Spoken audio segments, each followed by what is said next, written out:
Shall we rock and roll with, I see Dean Mangione joining us too, which we're really lucky to have.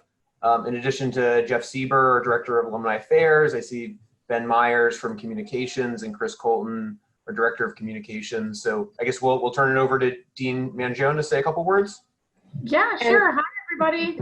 Dean, before you, Amy, before you do that, I'm asked to tell everyone that we are recording this this event for people who couldn't come. If you're a person who would rather not have your face appear in the recording, please feel free to just turn the video off. And with apologies, I turn it back to Dean Mangione. No worries. Thanks. It's always an important announcement.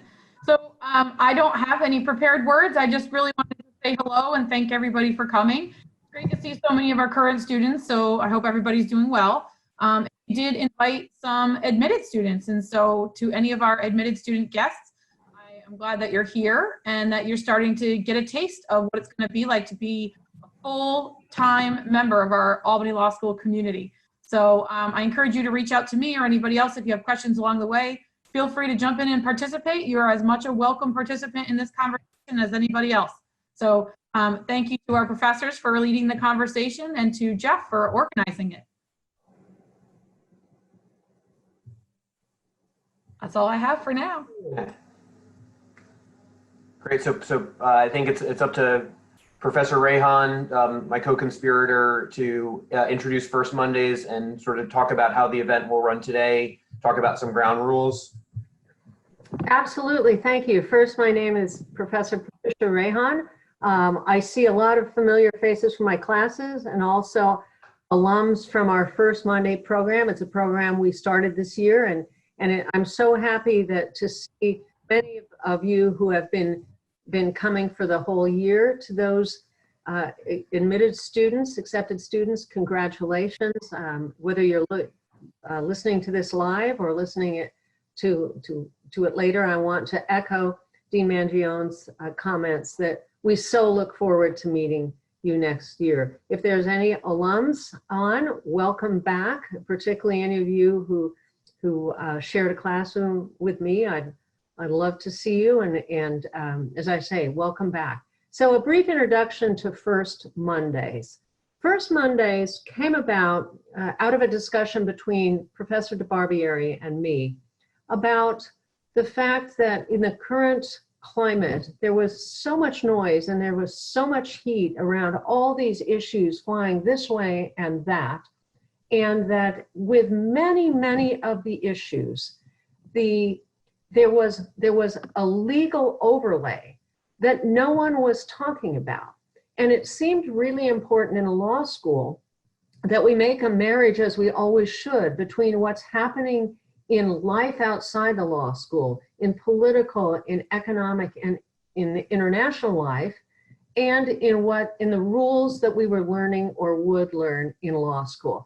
So First Mondays were attempt, and students came, and most of us came not knowing about the subjects, but wanting light shed on them rather than just noise and heat. And so over the course of this academic year, we've looked at the legal issues of eminent domain that exist if the current administration desired to take property from private citizens for a border wall. We looked at issues of bankruptcy and the use by drug companies of bankruptcy to avoid paying damages that might be due as part of the opioid crisis.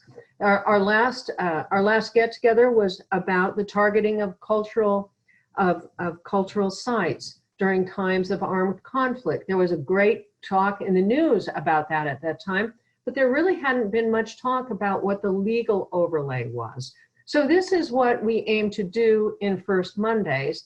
We aim to do so with respect for each other's opinions, with keeping an open mind to hear opinions that are different than ours. So one of the things that I think has been appropriate is that the first response of all of us when we hit this crisis that we've now been in for over 3 weeks was not to put the legal overlay on it, was not to immediately respond with what was going on, what the law had to say about this, but rather to respond in the first weeks humanly, to realize this was a human crisis, this was a health crisis, that this was an economic crisis, and that maybe it was time for law to step back a little bit and allow the focus to be on those aspects of the crisis. But we will see, and we start now, and this will continue and continue in this venue and many others, to talk about the legal overlay, whether the legal overlay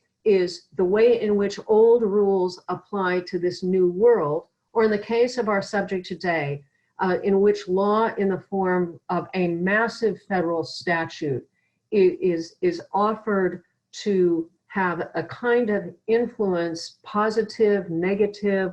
We'll discuss that today on a situation that is probably way beyond the ability of law alone to resolve. So with that introduction, and one final thing, because our students, many of them actually have online classes at 1 o'clock, I want to encourage everyone who wants to bow out at 1 o'clock, just leave the meeting. That's absolutely okay and appropriate.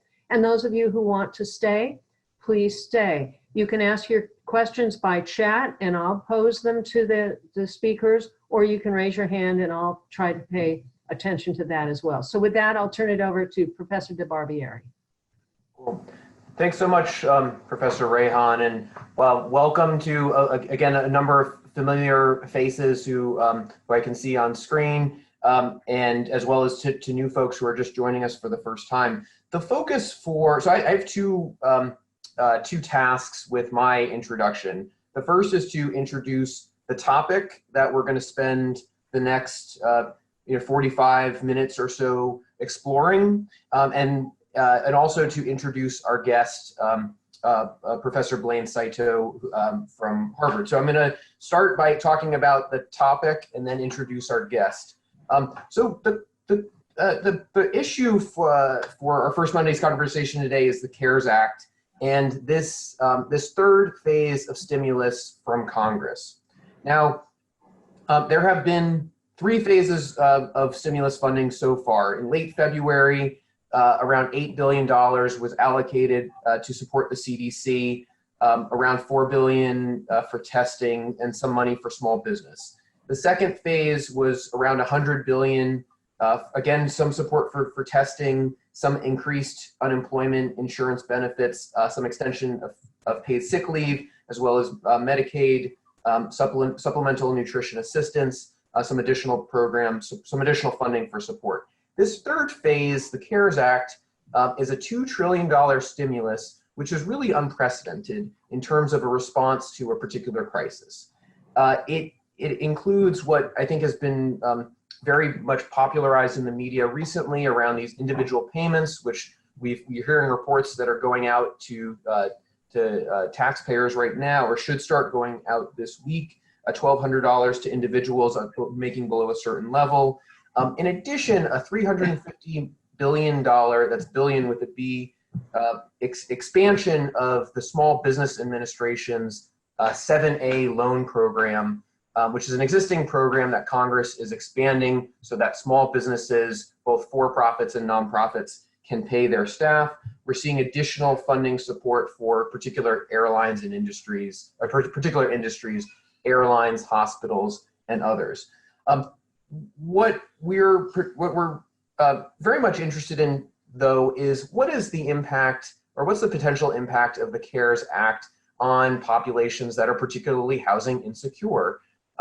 We're seeing a lot of reports around homeless populations that can't shelter in place, individuals who are forced to be in close proximity to other individuals, folks who are living paycheck to paycheck. How is the CARES Act potentially benefiting them? What are most of the provisions or a number of provisions are occurring through the tax policy and tax legislation. So we want to unpack a little bit, what are the changes to tax law that are impacting workers, folks who are housing insecure? Which brings us to our speaker and our invited guest. Professor Blaine Saito is a Clemenco fellow and lecturer on law at Harvard Law School, and he's joining the faculty at Northeastern University School of Law later this year. He's a graduate of Harvard Law School and the Kennedy School of Government. And I've had the chance to get to know Professor Saito through a project that we're working on to study this issue with a number of other tax professors and some urban studies folks across the country, to look specifically at the impact of the CARES Act on housing insecure populations with respect to tax policy. So I'm going to turn, and Professor Saito has written about housing and tax policy. Most recently, has an article forthcoming in Virginia Tax Review about collaborative governance between the Federal Department of Housing and Urban Development and the IRS as it implicates the largest federal affordable housing program, the low-income housing tax credit. So I'm going to turn the floor, as it were, over to Professor Saito to talk a couple minutes about provisions within the CARES Act as they are impacting or can potentially impact low-wage workers, folks who are housing insecure, and some of the issues that we're seeing with the particular legislation. So thanks so much for joining us from Cambridge, and we'll turn it over to our friend with the Hawaiian shirt on. Thank you, Professor DeBarberi. So first, I just wanted to thank everyone for coming and hearing out. And this is, as was said, an unprecedented piece of legislation. What's interesting, we had also major stimulus the last time during the Great Recession. And during the Great Recession, because it was sort of housing focused, things looked a little more sort of specifically at housing issues. Whereas here, it's sort of a broader brush because there's a whole shutdown of the larger economy that's really a major concern. So I want to take us through a couple of the key provisions that I think are important to sort of be watching, looking and seeing not only how it works in the CARES Act, but what might also be potential for future legislation, and even thinking beyond that, what might be a potential for doing things to support sort of vulnerable populations that may be near homeless or just insecure in their housing, income, and other situations. So the first that was mentioned, and sort of the biggest one grabbing the headlines, are these $1,200 payments that go out. So what it functionally operates as is a refundable tax credit. Interestingly enough, the refundable tax credit is for the 2020 tax year. Now, one of the things you find out if you ever take federal income tax is that you don't file for your 2020 tax year until April 15th. So what they're doing is they're saying that there'll be perhaps some reconciliation later on in when you file in April 2021 if we're out of this by then. But for now, we're going to try and get money into the hands of people immediately. So what happens is that this tax credit is not just used to offset whatever taxes you owe. It's actually going to be done and paid out immediately to you in cash. It's what's called a refundable tax credit. And one of the interesting things about this, though, is that as Professor DeBarberi mentioned, there's a phase out on it. There's a cap. We didn't want to make it entirely universal. So we have a phase out, and we're actually testing it based on the income of either the 2019 tax year, which is filed in the current season. If many of you were sort of on top of it, you've probably already filed your 2019 taxes, but you may not have. And that deadline has actually been extended because of the coronavirus crisis.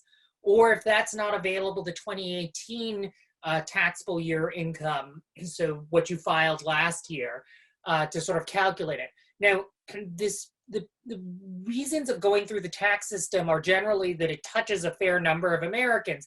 But when we're talking about vulnerable populations, it actually is a little harder. A lot of people who are in these populations are people for whom they don't actually file federal income taxes. So they're sort of outside the IRS's system. Also, a lot of them might be people who are on sort of Social Security or SDI, sort of the Social Security Disability Supplemental Insurance Program. And those people often do not have enough income to also file a federal tax return. Initially, what was going to happen is they were going to say in order to get the payment, well, first, at the first cut when it was proposed, it was only going to affect those who actually filed taxes. But the problem with that, of course, is that it would essentially leave out all of these people who don't file taxes. So they changed the tax, but they were going to say that everyone was going to need to file something, even though other parts of the government had that information. And the law specifically says that IRS and the Social Security Administration should be working together on trying to reach that. The IRS then walked that back. But it still presents a problem. A lot of people who are homeless or who are housing insecure, who could use these payments and could be helpful for supporting them, are really still very hard to find and hard to get. They're going to have to get paper checks mailed out to them. A lot of these people are either unbanked or underbanked. They don't have a bank account where they can go and deposit this check, and then have to go through the a sort of separate financial system with very high costs to cash these checks to get money. So there's a lot of questions as to how do we get that money out to some of the most vulnerable populations. Additionally, many of them don't have addresses, particularly if they're homeless, so it may be hard to track that down. So the idea is to try and work with other agencies in the government, like the Department of Veterans Affairs, perhaps, to also reach out to some of these populations. But it's still an open question as to how do we get this into their hands? How do we get them first to check or some sort of other thing that they can, eventually get cash from, and then have them have cash on hand? So that's one of the big problems. And it sort of has revealed how the sort of safety net as a whole doesn't have touch points for a lot of these people who are either near homeless or insecure in their housing situations. And often the people who need that money immediately. So that's one big program. The other sort of big thing that happened beyond that is the issue of unemployment insurance. Unemployment insurance typically is something that you get if you become unemployed, but you have to qualify for it. You have to have been employed for a certain period of time and have a certain work history. It's based on your previous wages. And what's also interesting is that unemployment benefits vary state to state. And one of the problems there is some states are more generous than others, and there are slight differences in eligibility requirements. And the other thing is that unemployment runs out after a certain period of time. What the CARES Act does is it actually, for those who are unemployed and fall under the traditional unemployment systems, there's an extension of their time that they can be on unemployment, or if they stop qualifying, can sometimes go back onto it. And then on top of that, on top of the standard weekly benefit that the state will give based on their own calculations, the federal government is going to be handing out an additional $600 per week. This was something that caused a lot of problems in the Senate as it was considering the CARES Act by some members of the Republican Party that did not like it because they thought it was a disincentive for people to work. So they'd be getting an additional $600. Now, for many of the vulnerable populations, that's actually a very helpful thing, and it may actually discourage some of them from working. But then again, we may also want to think as a policy matter, how much do we really want people going out trying to get some sort of a job or some source of income and exchanging their labor and going face to face with people doing sort of perhaps not even that essential things going on here. So that's one of the things that's important. On top of that, they've also come to the realization that many people don't qualify for unemployment. So a lot of people now, the Uber driver who can no longer drive because his mother is now sick with COVID-19, or someone who can't work because they have to take care of children who are now running around the house because school is closed, those people can now also qualify for unemployment if they certify. And so this really affects a lot of gig workers like these Uber drivers and others. I have a lot of friends who are professional singers for various vocal ensembles and choruses. They would also qualify for that, and they get the additional $600. Now, here's the problem with all of this unemployment thing is that we mentioned that it's a state federal program. The federal government is giving some money to the states to first front the entire cost of all of these new benefits and to give the states some additional funding to implement some of these unemployment things and get it rolled out. But that said, there's a question as to how quickly can states really scale up and do that. If you've looked at the statistics on people who've been filing for unemployment, if you just look at a graph, there are a bunch of graphs floating around at the New York Times or the Wall Street Journal or the Washington Post. You can see the unemployment rate, and you look at the Great Recession in 2008 and 2009, and it looks like a speed bump. And then all of a sudden you have like people, 17 million, I think last week, filing for unemployment right now. So that's created a huge crush on states to process that. On top of that, there have been some reports that some members of the administration in the Department of Labor have actually been trying to walk back some of these new benefits because they're concerned about it. So there's a little bit of a political play that might be going on as well that's complicated these matters. And then third of all, like I said, not only do states maybe not have the capacity, but different states have different requirements and other things for applying for it. And some states make it rather onerous to apply for unemployment benefits. So a lot of these benefits may still not get to the people that we care about. And while there is a moratorium on evictions and forbearances on mortgages that are there, eventually the money is going to have to get paid, and it's going to have to be paid at some point in time. So the sooner we can get money into people's hands to allow them to better budget, perhaps pay down some of their rent or mortgage payments now during this period where there is a foreclosure on that or evictions, that can also be helpful in that regard too. And sort of the last big thing is, as Professor DeBarbieri mentioned, is this payroll protection plan loan. And he's looked into some of that too. And I think I wanted to turn it back to him to sort of explain that provision in a little more detail, if that's okay with him.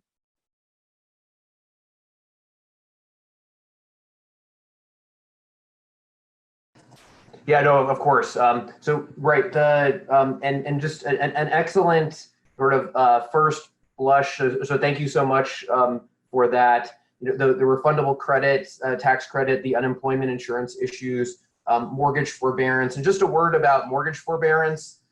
So think about so state courts are closed. Mortgage foreclosure is either a judicial function, depending on the state, which means that you have to go through the court process, or it is a non-judicial process. So depending on the state, states like New York, our courts are closed for the foreseeable future. So so lenders cannot actually foreclose or move ahead with evictions at the moment, which is a good thing for folks who are housing insecure. We want to keep people in their homes. The problem is some lenders are, you have a lender who actually gives the money to the borrower, but then the servicer who's collecting the monthly check, some servicers are saying that well, if a loan is forborne for a period of months, like 4 months, then homeowners have to make balloon payments at the end of that period of time, which is a significant burden. So that's something that we're noticing, and just there's issues with servicers too, that if folks want to get into that as a discussion, we can do that. With respect to the Paycheck Protection Program, this is a very interesting piece of this legislation. The idea being that small businesses and nonprofits that are trying to stay in business and get cash out to their workers, think about the restaurants or coffee shops or other places that have to shutter because we're only doing takeout and are seeing a significant decline in their revenue. The idea is that these banks, that lenders who are already providing loans through a small business administration program, the 7A program, can get more cash out the door to these businesses. There's a lot of issues with that. It is significant. There are significant challenges if you've never applied for an SBA loan before to find a lender who can process your application. There's a very high volume. The application process opened 2 weeks ago on Friday, and reports indicate that over $350 billion in applied for loans were made. We haven't. We're hearing reports of some clients in the community economic development clinic that I direct. We're seeing some clients make these applications through some of our partners that are actually helping with the application process. We're hearing reports that clients are starting to hear word that they'll find out soon whether or not their loan is approved, but we're not actually hearing that small businesses are getting money so that they can make payroll. Think about just other issues associated with getting cash to workers. If you're a tipped employee, how are you going to justify, or how are you going to estimate what that tipped employee should be paid? We have an interim final rule out that says that tipped or commissioned employees should have, or employers with tipped or commissioned employees should have a good faith estimate for what those workers should be paid. We don't have reports of sort of successful loans out to those businesses yet. I do want to share, so in the Community Economic Development Clinic, we represent, which is an in-house clinic here at Albany Law School. We have 9 students who are second and third year students, and our team has put together a page that or some resources that I'm sharing right now to the meeting.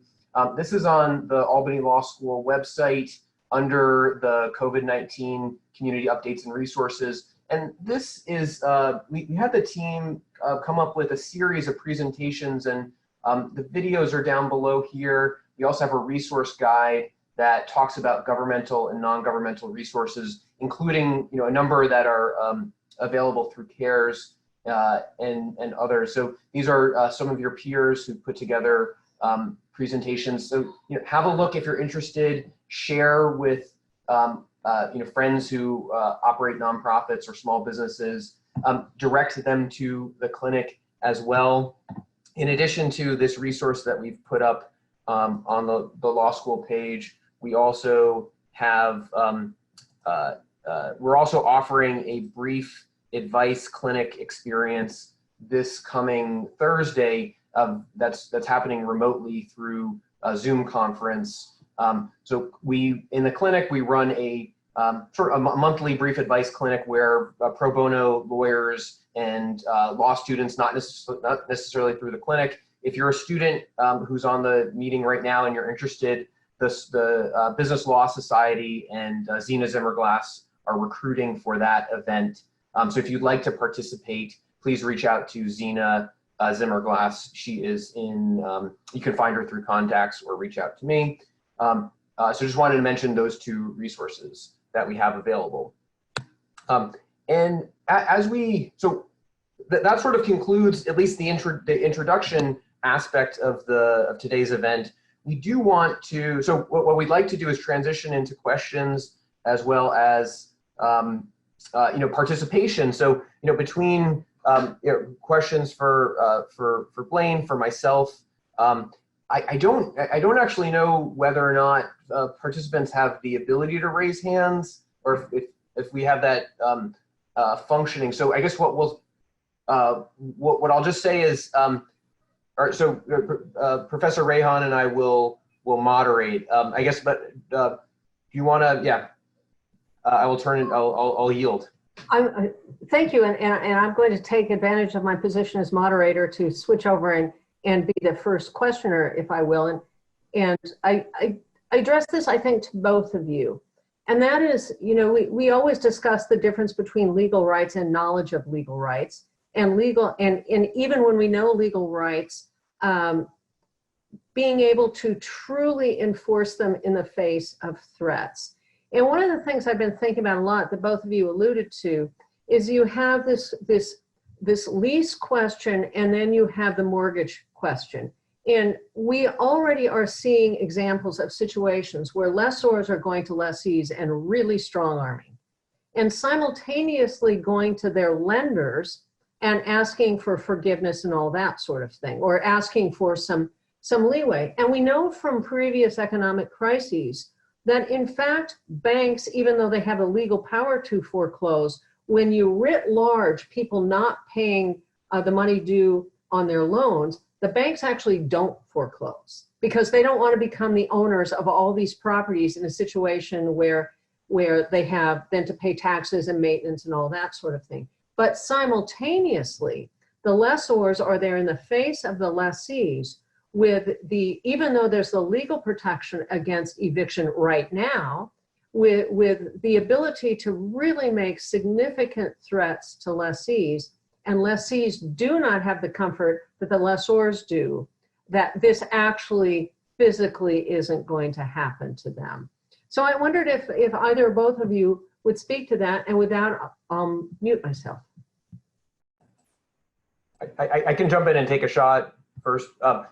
Yeah, it is. So you think about the waterfall effect, right? So you have commercial leases are arm's length transactions with the principles of contract law. The case law in New York says that Vermont Teddy Bear is a New York Court of Appeals case that says that we want to encourage private actors to enter into arm's length transactions. We want to support free enterprise. It says that the commercial lease essentially will not be violated by the courts. So you have a business that has seen its clientele fall off. Their sales are way down. You have so they're going to their landlord saying, "Look, I can't pay rent in April, or can I pay 50%? I can give you 50% now, 50% later, or something like that." The lender the landlord can go to their lender, assuming that they have that they do have a loan, and they can request forbearance, which in many cases they're getting support. They're getting actual support for that aspect of the transaction, but the lease really has not been. There's no relief to the small business unless they get a successful Paycheck Protection Program loan. Now, just one point about that: there's a limitation on how much a small business can pay towards rent or utilities. The interim final rule says that only 25% of the loan through the Paycheck Protection Program can go to rent. 75% can go to the payroll, which is a good thing if you're trying to get money in the hands of workers who can pay for the things that they need. It's a more difficult issue on this point about keeping sort of the chain of lease payments happening and then landlords being able to pay their mortgages. I don't know if you have anything additional to add, Professor Saito.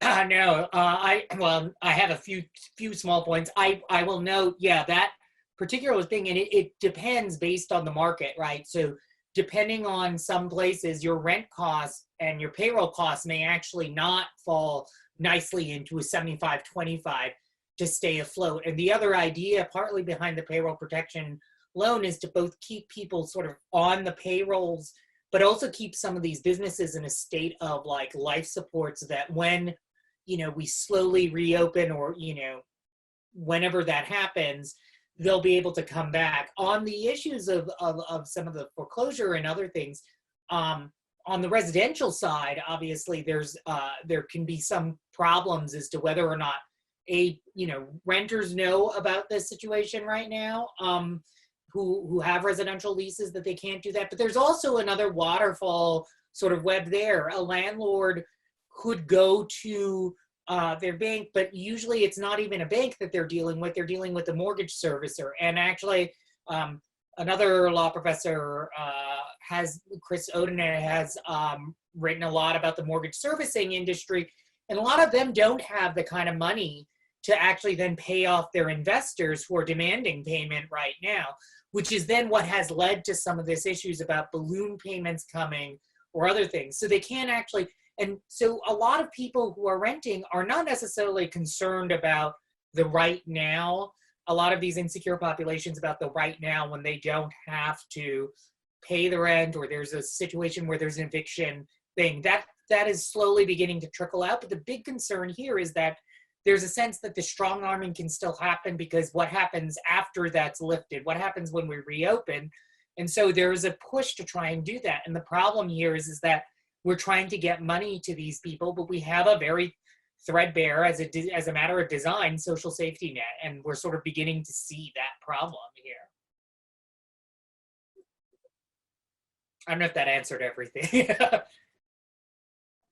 Well, and we should just say that, so if you're a tenant in a multifamily building, which is to say that you're renting an apartment with more than 5 units, and your landlord cannot evict you while they're seeking forbearance of their loans from their lender.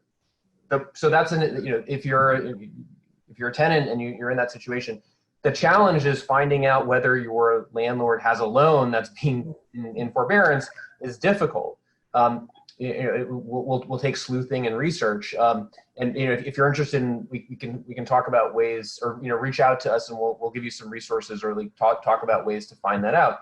But that's a significant issue. It's the resource disconnect, or the information disconnect.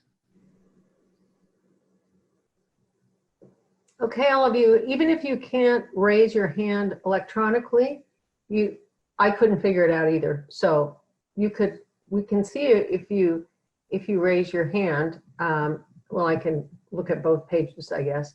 And while you're thinking about that, Professor Sato, that's a really interesting point. I hadn't thought about it, about the mortgage service companies and their investors sort of on their back. I thought of it more in terms of traditional banks and in sort of old style things where traditional banks don't foreclose. And so thank you for that. I hadn't thought about that aspect of this new mortgage world we're in. Okay, who else? Jump in. We're just unmute. Oh yes, Mr. Schmidt, please. I have a question that is more about sort of the broad economic outlines and maybe less focused on these specific kind of landlord-tenant issues, if that's okay. Mm-hmm. And it's kind of just based upon some sort of observations I've found a little bit troubling, and hope to maybe get some insight from these other intelligent, educated people here. And based just on sort of rough kind of napkin calculations, I looked up in 2019, there was about 143.3 million individual income tax payers. And if you divide that into the $2.2 trillion bailout, it's a little north of $15,500 per income taxpayer of 2019. At the same time, individual income taxpayers contributed about 8 times as much to federal coffers as corporate taxes. It was about 8.1% to 1.1%. So looking at, and acknowledging that there's, we're not accounting for, say, the $500 payments to dependents and some other details, but looking roughly at this outline, for every $1,200 check that is being sent out, there's over $14,000 that, I don't know, it seems like it's going into this kind of corporate slush fund with sort of dubious at best oversight. And to me, it seems really troubling, like a very kind of brazen shift. And I'm not sure, maybe I'm missing something big picture here, and I'd welcome whatever insight people have to bear. And I have kind of a second follow-up question I'll type into the chat as I mute myself here. Professor Sato or DeBarbieri, want to take this? Yeah, I can take this. So, you're right. So just one thing about the 150 million, it's a little higher than that because a good portion of those 150 million are actually joint return filers. So people who are married file a joint return. So it's essentially, for a good portion of that, it's actually 2 taxpayers there. So it covers a lot of people. But I think you're right. There's a lot of money in this package that's sort of being done and directed in different ways. And there is a real question later on as to how we're going to actually manage to pay for that. And it's going to happen. Right now we're very lucky because of what the Fed has done and because of the crisis situation. It's relatively cheap for the federal government to borrow, right? Interest rates are relatively low. So this is a time that sort of that should be happening, but it raises some long-term important fiscal policy questions as to how that is. And you're right that the individual tax return is actually, individual taxes make up a larger share of our federal budget than corporate taxes, particularly after the 2017 act, formerly known as the Tax Cuts and Jobs Act, which reduced the corporate tax rate, but also did a couple of other things that maybe helped some of the system in terms of like preventing base erosion and other things, which I can get into later if one really wants to. But there is an outstanding question. And I think you're also right that a lot of the issues is there's this payroll protection program, but we don't know yet. We have very little visibility as to who's applied, who's going to get it, who can qualify for it. Are enough of those going to like sort of the idea of like what we think about small businesses, like the restaurants down the corner, the mom and pop stores and things like that? Or are they going, is there an issue? There's been some push to actually allow sort of private equity companies and startups to be able to apply for this thing too. And that raises a whole host of questions. And then on the other side, there's like the big business stuff, and there are other things that go to companies. And the question really becomes like, how is that being done? And there's a real strong question about whether there is effective oversight. And it seems as though there's a tussle between oversight and the administration on this, as to what's going on. And I think you're raising an issue that sort of was like something that we saw in the last crisis, where we sort of did that and we didn't have much oversight until much later. So there's a real question. And I think what's interesting too is that we tend to want to be stricter almost on some of the things going directly to people, things like the unemployment payments and other things. And there's like a lot of big fraud prevention things in that part. But when it comes to the companies, those oversight issues might be a little less. And that could be an issue of sort of political economy as well, rather than on necessarily good policy. But I don't know if Professor DeBarberi has anything else to add. Nope. No, and I see we're getting some chats coming in too, which is great. You want to take those? You want to take those, Ted? Yeah, sure. So follow-up question around base erosion. Do you want to take that? I'll quickly take that. So the idea when I tossed out a term of art. Base erosion is the idea of like, you've been reading about how all these tech companies don't pay much federal income tax.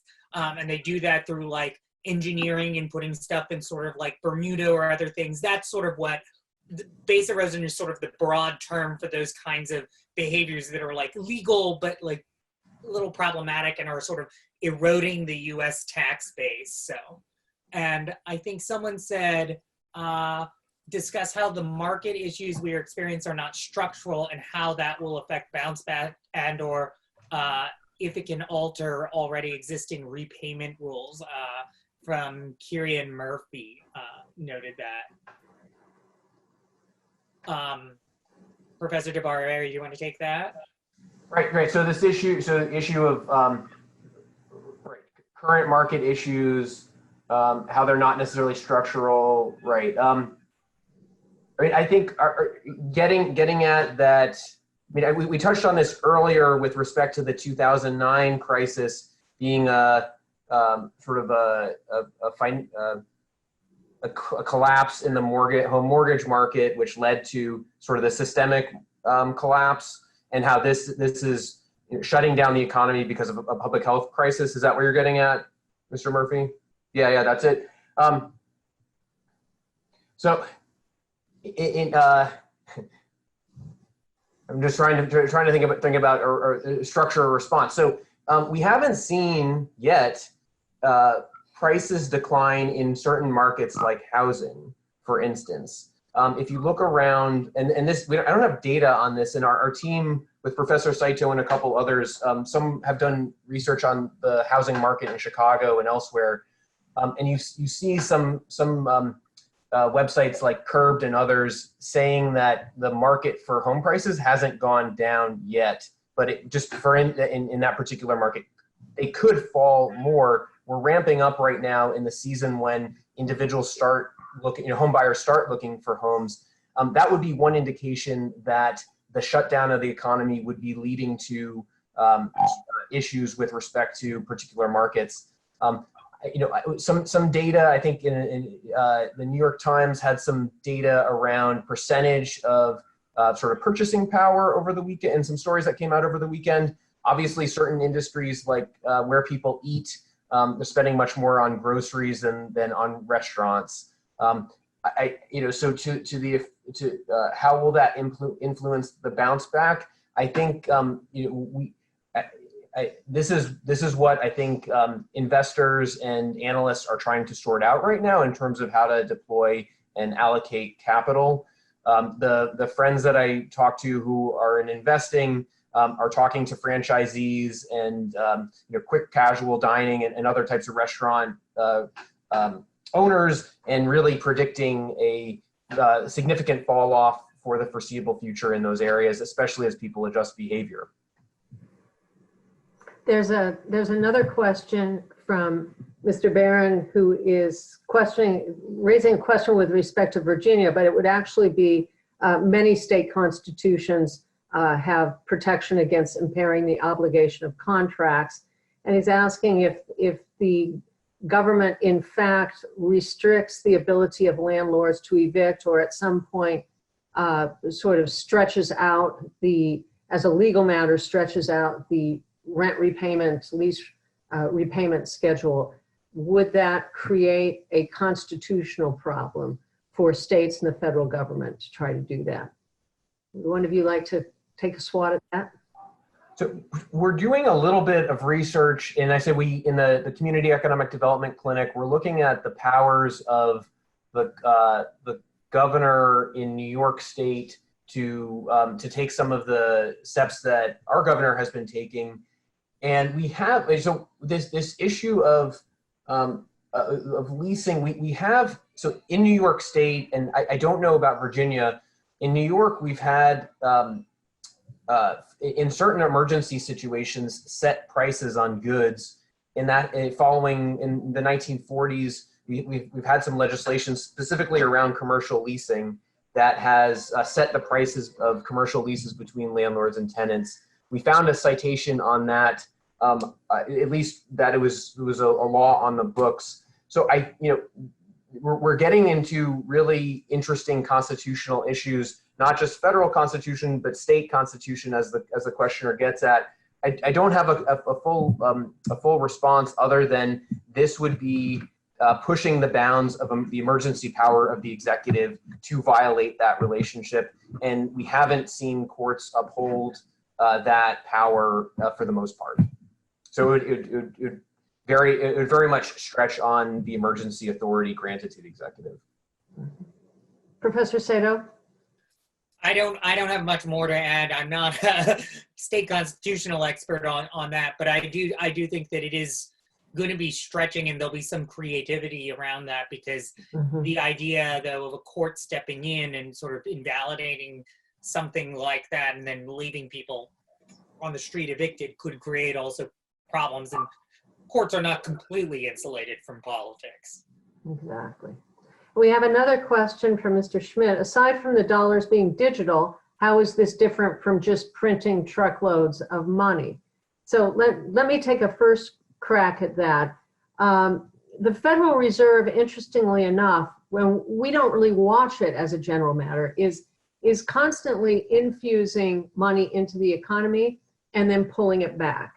And it does that through the sale of bonds. So if the Fed wants more money in the economy, it basically directs the banks who hold a number of bonds to transfer those bonds back to the federal government, and the federal government will give the banks the liquidity in the form of money to be able to pay out these loans. When we want less money in the system, then the Fed goes to the banks and says, you're going to buy bonds and we're going to take money back out of it. So obviously what we're seeing now is this tremendous infusion of money into the economy, at least through the banks. But with these checks to individual taxpayers, it's not even going to be through the bank. It's just going to be the government spending money. I don't know, Mr. Schmidt, at what point we sort of run out of the money and therefore start printing it and start us on a path like Argentina, to where the point, if we flood too much money into the system, we create all kinds of problems with inflation and that sort of thing. That seems like a problem far down the road. But so far, that's simply been the Fed buying back a lot of bonds to infuse money into the program. Do either of you have something to add to that? I just want to add to sort of pick up on that point.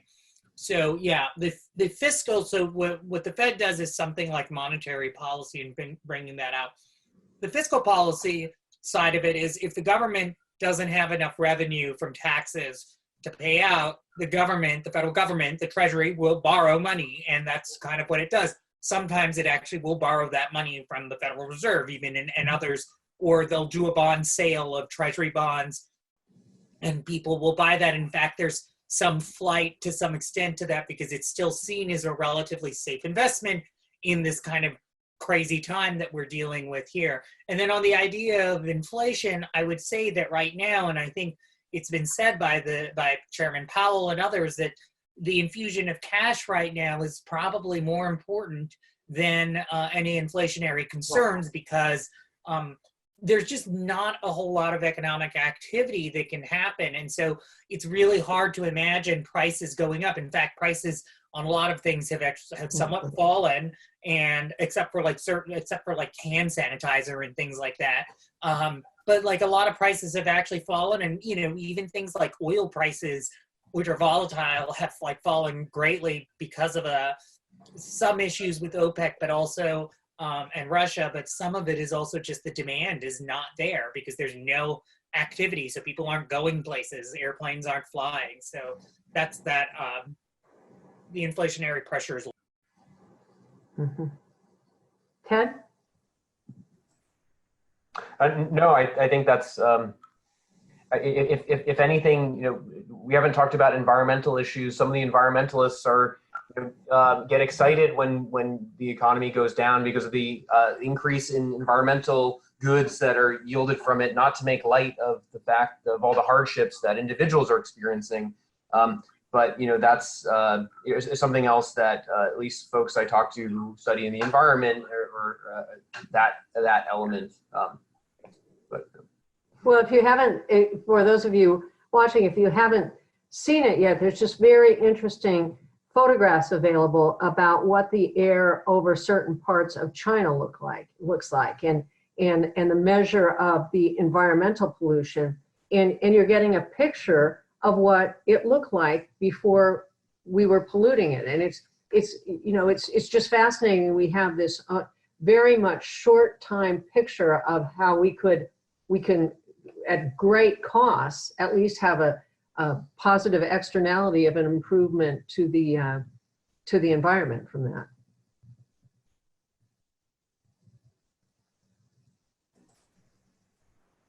Just want to observe that we are at 12:52. We promised a timely wrap up so that folks can get to their 1 o'clock classes if they need to. What do you two see come, just as a final thing in case, before everybody or most students have to go, what do you see in terms of the next step by the Congress in terms of the 4th round? I think that's a complicated question, but I think what I do see is there are talks towards expanding the payroll protection program and perhaps providing additional guidance and information on it in the next set of laws that pass. For example, we don't know, it was pointed out in the Wall Street Journal, whether or not they could use the loan, get it forgiven for payroll, and then also deduct the expenses on their tax returns, which would have a double benefit, but would also have the benefit of giving these businesses cash perhaps right now or something closer to that as they can file a return or something, or use losses to offset things in offset profits in previous years. So that's something that I think is probably coming down, an expansion and further solidification of that. I think there are still talks going on about whether there might be another set of payments going out to people, how that's going to work. And a little bit of this is a little political, and I'm not going to lie about that. And I think part of it depends on whether the administration, the Senate Republican Conference, and Mitch McConnell and Nancy Pelosi's group can do that, and then also if they can get Congress to assemble, because Congress has essentially said they don't want to do virtual voting, and there are reasons on both sides as to why that's problematic, but also maybe something they have to not do there. So that's sort of where I'm seeing things going for now. And I see resistance from the administration for more oversight of some of these monies too. Ted? And just a couple of points. Following the 2009 stimulus, the emphasis was on shovel-ready projects. The issue, or the focus now has been getting cash out the door. the impact, and we've talked a little bit about some of the challenges in terms of housing insecure populations getting the resources that are necessary. So more of a supply side focus in 2009, with the shift now in 2020 to direct payments. I think the X factor out there is the uncertainties, right? That we're all dealing with and not knowing. So, but the connection to shovel ready, there's been some talk about infrastructure as well. We have even with respect to construction in New York State, we have vastly different responses locally. New York City is really trying to shut down construction. Talking to some friends who work in the construction industry, and New York City projects trying to shut down. Statewide, still some projects are still remaining, especially those that are related to resiliency and recovery from Superstorm Sandy. We're still spending Sandy recovery funds right now. So it's very difficult for Congress to put money into infrastructure or other projects, which state and local governments in some cases are trying to shut down.